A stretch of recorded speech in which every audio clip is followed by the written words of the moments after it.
আর আমরা দোয়া করে গরু জবাই করে বলে জান্নাতে দিয়ে আসি, মনে হয় কন্ট্রাক্টরই নিয়েছে। জান্নাত তো আমাদের বাবার নাকি? এটা পুরাটা ধোকাবাজি।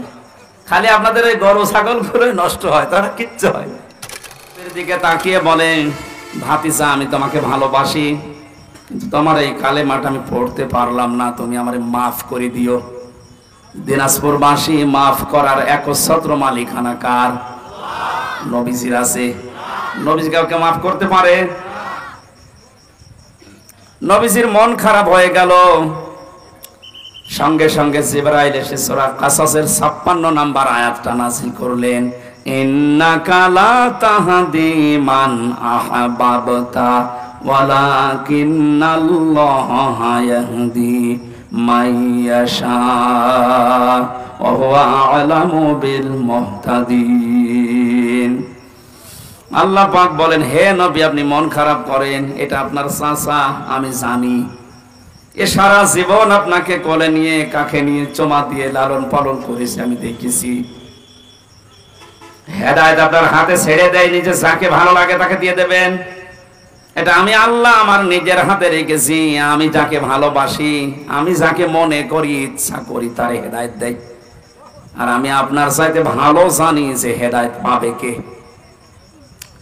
আপনি আপনার চাচা মনে করে বারবার চেষ্টা করছিলেন যে কানের কাছে মুখ নিয়ে হলেও অন্তত একবার বললেও আপনি তারে জান্নাতে নিয়ে যাবেন আমার সাথে বলে, কিন্তু লোকটার অবস্থা তো আমি জানি। আপনার দিকে তাকিয়ে ও নেতাদের দিকে তাকিয়ে সিদ্ধান্ত পাল্টিয়ে ফেলেছে। এই অবস্থায় মারা গেল। নবীজি আবু তালিবের কবরের পাশে দাঁড়িয়ে পর্যন্ত দোয়া করেছিলেন, হে আমার মাবুদ, আমার চাচা আবু তালিবকে তুমি মাফ করে দাও।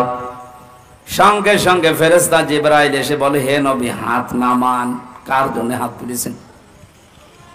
এই লোকটা আপনার চাচা, আল্লাহ তো ভালোভাবে জানে, কিন্তু লোকটা তো মুশরিক। লোকটা কি বলেন না কেন?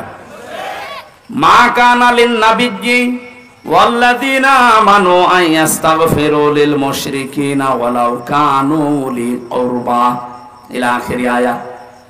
সূরা তাওবা 11 নম্বর পারার 4 নম্বর পৃষ্ঠা 4 নম্বর লাইনের 113 নম্বর আয়াতের প্রথম অংশে আছে।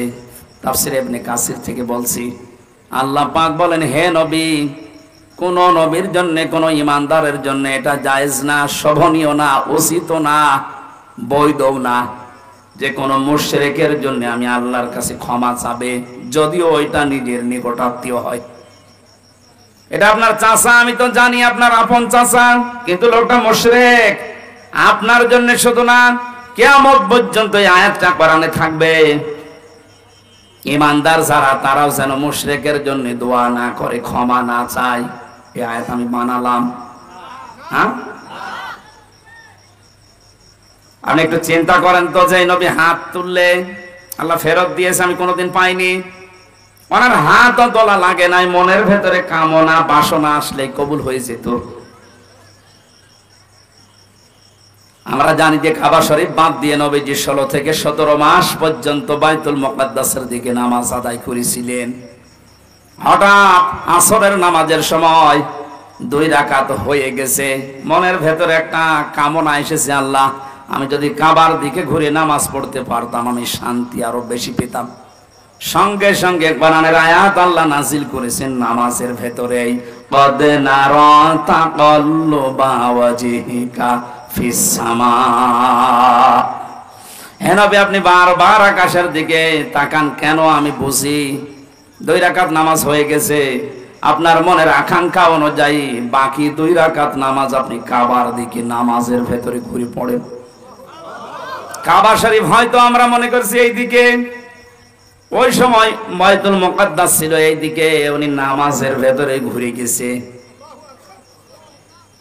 এখানে কয়েকটা শিক্ষা ছিল, আমি ওইগুলোর দিকে না, আমার মূল কথা ছিল নবীজি হাতও তোলেন নাই, মনের ভেতরে কামনা বাসনা আসলে যদি কবুল হয়ে যায়, সেই নবী হাত তুলে দাঁড়িয়ে আছে, বসে আছে।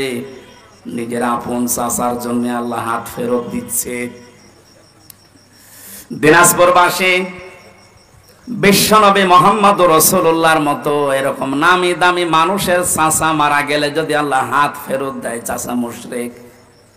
আমি হামজার মতো এমনকি কাবা শরীফের ইমাম এখন আব্দুর রহমান সোতাইসিকে দিয়েও যদি কেউ মুশরিকের জন্য দোয়া করে ওইটা কবুল হবে। অথচ টাটকা মুশরিক বাংলাদেশে মরে যায়, আর আমরা দোয়া করে গরু জবাই করে বলে জান্নাতে দিয়ে আসি, মনে হয় কন্ট্রাক্টরই নিয়েছে। জান্নাত তো আমাদের বাবার নাকি? এটা পুরাটা ধোঁকাবাজি। খালি আপনাদের ওই গরু ছাগল করে নষ্ট হয়, তারা কিচ্ছু হয় না।